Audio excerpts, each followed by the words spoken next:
Good morning, and thank you for taking the time here today to be here with me. My name is James David Carter, and I appreciate the opportunity to present my Doctorate of Nursing Practice scholarly project entitled Standardizing Identification and Referral for Obesity and Metabolic Syndrome Risk Factors, Stakeholder Perceptions of a Proposed Inpatient Clinical Practice Guideline. Obesity and metabolic syndrome remain among the leading contributors to chronic disease, preventable morbidity, mortality, and healthcare utilization. In the United States, despite strong evidence supporting early identification and intervention, opportunities to recognize and address these conditions are frequently missed during hospitalizations. This quality improvement project evaluated healthcare professionals' perceptions of a proposed evidence-based clinical practice guideline designed to standardize the identification and referral of adult inpatients with obesity and metabolic syndrome. The primary goal was to determine whether healthcare professionals perceived the proposed guideline as acceptable, appropriate, and feasible for future implementation within the organization. During today's presentation, I will discuss the clinical problem, the evidence supporting the project, the theoretical framework, project design, stakeholder perception findings, implications for nursing practice, and recommendations for future implementation. Before discussing the project itself, I would first like to acknowledge the individuals who guided me throughout this process. I would like to acknowledge the individuals and thank my committee chair, Dr. Kate Dell, for her guidance, encouragement, and valuable feedback throughout the completion of this scholarly project. I would also like to thank my second reader, Dr. Boniface Stegman, and my community committee member, Dr. Jamil Abuhana, bariatric surgeon, for sharing their expertise and providing thoughtful recommendations throughout this process. Their insight and support strengthened both this project and my professional growth as a Doctor of Nursing Practice student. I sincerely appreciate each contribution and the time they invested in helping me complete this project successfully. With that being said, I'd like to begin my project by discussing the clinical problem that prompted this quality improvement initiative. Obesity and metabolic syndrome continue to represent significant public health concerns because they increase the risk of cardiovascular disease, type 2 diabetes, chronic kidney disease, stroke, and premature mortality. Although evidence consistently supports early intervention, obesity often receives limited attention during acute hospitalization because providers appropriately prioritize the patient's immediate medical condition. At TriStar Hendersonville Medical Center, no standardized process existed for identifying adult inpatients with obesity and metabolic syndrome or referring those eligible patients to outpatient weight management services. As a result, provider awareness, documentation, and referral practices varied considerably, creating missed opportunities to improve long-term patient outcomes. Hospitalization offers a unique opportunity to identify patients already engaged with the healthcare system and connect them with evidence-based outpatient weight management services before discharge. This makes the inpatient setting an ideal opportunity to initiate interventions that can improve continuity of care beyond the hospital stay. Recognizing this practice gap led to this quality improvement project, which evaluated healthcare professionals' perceptions of a proposed evidence-based clinical practice guideline designed to standardize the identification and referral of adult inpatients with obesity and metabolic syndrome to outpatient weight management services. The goal was to determine whether healthcare professionals perceived the proposed guideline as acceptable, appropriate, and feasible for future implementation within the organization. This quality improvement project evaluated healthcare professionals' perceptions of a proposed evidence-based clinical practice guideline designed to standardize the identification and referral of adult inpatients with obesity and metabolic syndrome. Rather than evaluating patient outcome or implementing the guideline into clinical practice, this project focused on gathering preliminary information to inform future CPG clinical practice guideline development and implementation. The clinical question asked whether healthcare professionals perceived the proposed guideline as acceptable, appropriate, and feasible for use within the organization. These implementation outcomes were selected because successful evidence-based practice depends not only on the quality of intervention, but also on whether the clinicians believe that it is practical, appropriate, and feasible to incorporate into their existing workflow. Evaluating these perceptions provided valuable insight into the organization's readiness to implement a standardized obesity identification and referral process. The findings also identified potential barriers and facilitators that could influence successful implementation in the future. With the project aim and clinical question established, the next step was to review the evidence supporting standardized obesity identification and referral practices.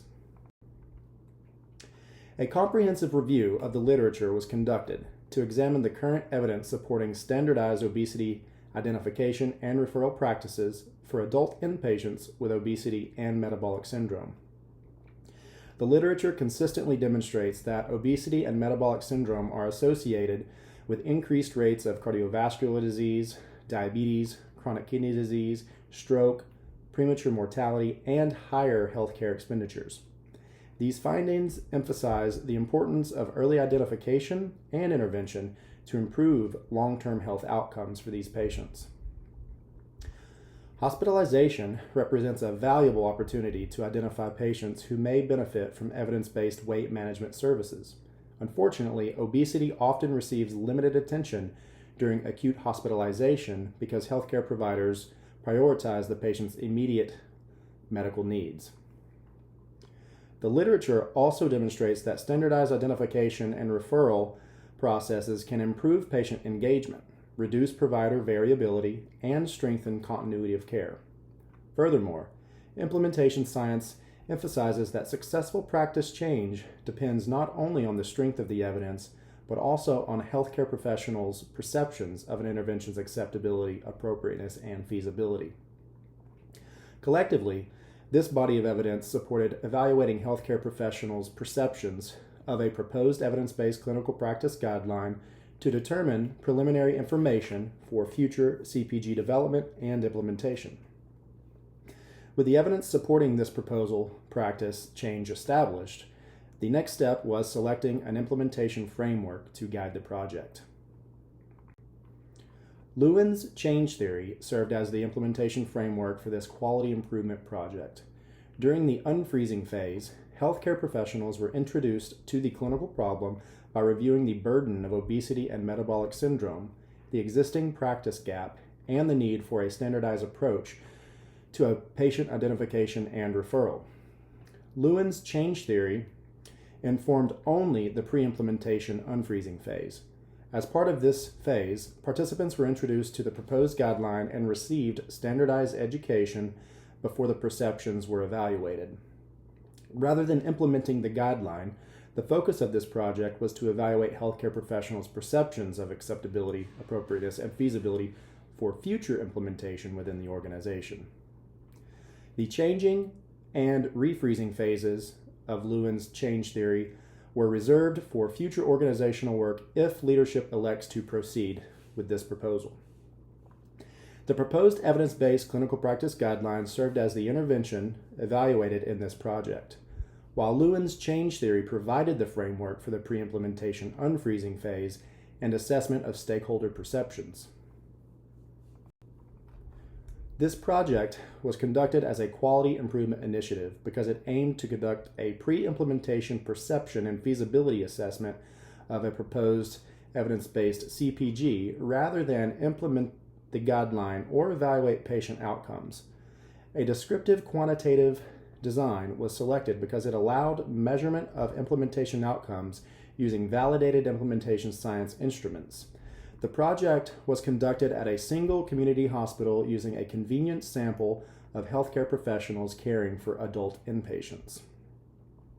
A comprehensive review of the literature was first conducted to identify the evidence supporting standardized obesity identification and referral practices. Based on that evidence, a proposed evidence-based CPG was used as the intervention for evaluation. The project did not aim to develop or implement the guideline, but to determine whether healthcare professionals perceived it as acceptable, appropriate, and feasible for future implementation within the organization.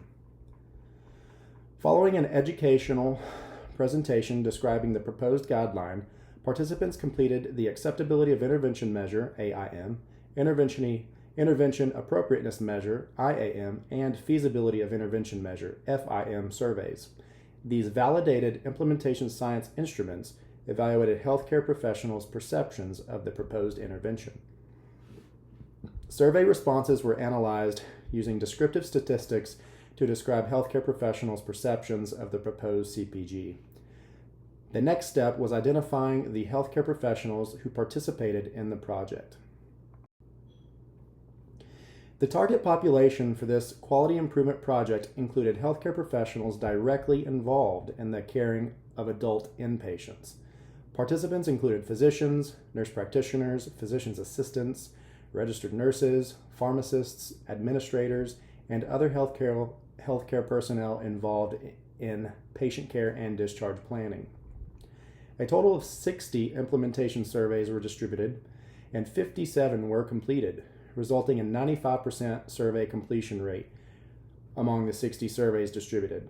Because the total number of eligible hospital staff was not established, this should not be interpreted as a hospital-wide participation rate. Registered nurses represented the largest participant group, accounting for 49.1% of respondents, followed by other healthcare personnel at 35.1%. The remaining participants included physicians, nurse practitioners, physician's assistants, pharmacists, and administrators, providing valuable interdisciplinary perspectives. Including multiple disciplines strengthened this project because identifying and referring patients with obesity and metabolic syndrome requires collaboration across the entire healthcare team. Obtaining feedback from a diverse group of healthcare professionals provided a more comprehensive assessment of preliminary information for future CPG development and implementation of the proposed clinical practice guideline. With the study sample established, the next step was analyzing the survey data to evaluate healthcare professionals' perceptions of the proposed intervention. After survey completion, participants' responses were entered and analyzed using descriptive statistics. Means and standard deviations were calculated for the AIM, IAM, and FIM. Participant demographics were summarized using frequencies and percentages. Inferential statistical testing was not performed because this quality improvement project did not compare intervention groups, evaluate patient outcomes, or test a research hypothesis. Instead, the primary objective was to describe healthcare professionals' perceptions of the proposed evidence-based clinical guideline. This analytical approach allowed the project to determine whether healthcare professionals perceived the proposed guideline as acceptable, appropriate, and feasible for future implementation within the organization. These findings provided descriptive information on healthcare professionals' perceptions of a standardized obesity identification and referral process. With the data analysis complete, I will now present the results of the implementation outcomes measure. This slide summarizes the project primary findings and healthcare professionals' perceptions of the proposed evidence-based clinical practice guideline. Overall, perceptions were generally favorable across all three implementation outcome measures. The IAM produced a high score of 4.35, indicating that participants believed the proposed guideline was appropriate for use within the organization and aligned well with patient care priorities. The AIM, Acceptability of Intervention Measure, yielded a mean score of 4.29, showing that healthcare professionals viewed the proposed guideline favorably and generally supported its future implementation. The Feasibility of Intervention Measure, or FIM, produced a mean score of 3.88. Although this was the lowest of the three measures, it remained favorable overall. This finding suggests that while healthcare professionals supported the proposed guideline, they also recognized practical considerations such as workflow integration, time constraints, and organizational resources that should be addressed before implementation. Finally, 57 of 60 distributed surveys were completed, yielding a 95% survey completion rate. because the hospital-wide eligible denominator was not established, this percentage should not be interpreted as a hospital-wide participant rate. These findings indicate that healthcare professionals perceive the proposed CPG as acceptable, appropriate, and feasible, supporting further organizational review and consideration of future implementation. The findings demonstrated that healthcare professionals viewed the proposed evidence-based clinical guideline favorably across all three implementation outcome measures. Overall, participants perceived the proposed guideline as acceptable, appropriate, and feasible for future implementation within the organization. These findings suggest that healthcare professionals were receptive to a standardized approach for identifying and referring adult inpatients with obesity and metabolic syndrome. These favorable perceptions support further organizational review and planning, but they do not establish full organizational readiness. Although the feasibility of intervention measure, or FIM, received the lowest of the three mean scores, it remained favorable overall. Rather than suggesting resistance to change, this finding likely reflects practical considerations to address before an implementation, such as workflow integration, provider education, and support within the electronic medical record. Overall, this quality improvement project successfully addressed the clinical question by demonstrating favorable perceptions among healthcare professionals of the proposed clinical practice guideline. There were several limitations that should be considered when interpreting the findings of this quality improvement project. First, the project was conducted at a single community hospital using a convenience sample of healthcare professionals, which may limit the generalizability of the findings to other healthcare settings. Second, the project evaluated stakeholder perceptions rather than patient outcomes, such as referral completion, participation in weight management services, changes in weight or metabolic health, or hospital readmissions. As a result, the study could not determine the guideline's impact on patient outcomes. Finally, data were collected immediately following the educational presentation, preventing an assessment of long-term changes in healthcare professionals' perceptions or the sustainability of future implementation. Despite these limitations, the project also had several important strengths. It utilized validated implementation science instruments, achieved a 95% survey completion rate, and included an interdisciplinary group of healthcare professionals representing multiple clinical roles. Together, these strengths increase confidence in the findings and provide a solid foundation for future implementation efforts and additional quality improvement initiatives. Additionally, because the measure captured self-reported perceptions immediately after the educational session, responses may not reflect actual implementation behavior or perceptions after sustained use. The findings from this quality improvement project have several important implications for nursing practice and healthcare organizations. First, favorable healthcare professional perceptions of the proposed evidence-based clinical practice guidelines suggest that a standardized approach to obesity identification and referral may be well accepted within the organization. If implemented, a standardized process could reduce variability in clinical practice, improve interdisciplinary communication, and increase the likelihood that eligible patients are referred to evidence-based weight management services at discharge. Although this project did not evaluate patient outcomes, successfully implementing a standardized identification and referral process could improve continuity of care, increase patient engagement in obesity treatment, and ultimately contribute to better long-term health outcomes for patients with obesity and metabolic syndrome. For advanced practice nurses, this project reinforces the important leadership role of D&P-prepared clinicians in evaluating evidence, assessing stakeholder perceptions before practice change, and leading quality improvement initiatives that support evidence-based care. I want to note that this project did not measure direct patient impact. Future implementation could affect patients by increasing consistent identification and referral to evidence-based weight management services. Although healthcare professionals demonstrated favorable perceptions of the proposed evidence-based clinical practice guideline, several opportunities remain before future implementation should be considered. First, organizational leadership should carefully review the findings of this QI project when determining whether to move forward with implementation of the proposed guideline. Continued stakeholder engagement and leadership support will be essential for successful practice change. If implementation is pursued, integration within the electronic medical record could streamline documentation, improve referral efficiency through standardized workflows and electronic referral processes, and reduce variability in the clinical practice. Future QI initiatives should evaluate patient-centered outcomes, including referral completion, participation in weight management programs, changes in body weight and metabolic health, and hospital readmissions. In addition, evaluating long-term implementation outcomes could provide valuable information regarding sustainability.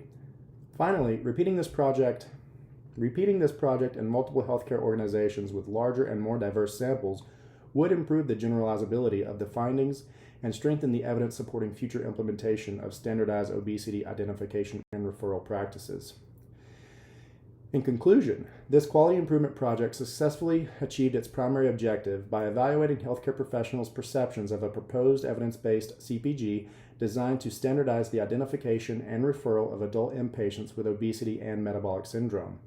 Overall, healthcare professionals perceive the proposed guideline as acceptable, appropriate, and feasible for future implementation within the organization. These findings support further organizational review and provide preliminary information to guide future organizational decision-making regarding the proposed guideline. Although this project did not evaluate patient outcomes or implement the guideline into clinical practice, it identified strong interdisciplinary support and practical considerations such as workflow integration and provider education that should be addressed before future implementation. If I were to repeat this project, I would include a pre-implementation baseline and follow-up assessments, collective qualitative feedback on workflow barriers, and evaluate perceptions after the guideline had been formally developed, approved, and implemented in practice. Ultimately, this project contributes to the growing body of implementation science by demonstrating the value of assessing healthcare professionals' perceptions before introducing practice change. It also provides a strong foundation for future quality improvement initiatives aimed at standardizing obesity identification and referral practices to improve continuity of care for patients with obesity and metabolic syndrome. Completing this scholarly project has been one of the most rewarding experiences of my doctoral education. Throughout the DNP program, I learned that evidence alone does not change practice. Successful implementation requires leadership, collaboration, communication, and organizational support. This project strengthened my ability to evaluate evidence critically, assess stakeholder perceptions before practice change, analyze implementation outcomes, and lead interdisciplinary quality improvement initiatives. It also reinforced the importance of implementation science in translating evidence into meaningful and sustainable improvements in clinical practice. As I transition into my future role as a family nurse practitioner and an Air Force officer with my doctorate, DNP, I will carry these skills into every practice setting using evidence-based leadership and quality improvement principles to improve patient care and strengthen healthcare systems. Most importantly, this experience reinforced that meaningful healthcare improvement happens when evidence is thoughtfully evaluated, healthcare professionals are engaged in the change process, and organizations are prepared to implement evidence-based practice successfully. These are the primary references that informed this quality improvement project and supported the evidence presented throughout today's presentation. Thank you all for your time, attention, and thoughtful consideration of my work. I sincerely appreciate the opportunity to share this project with you today. And this is References Continued. Thank you.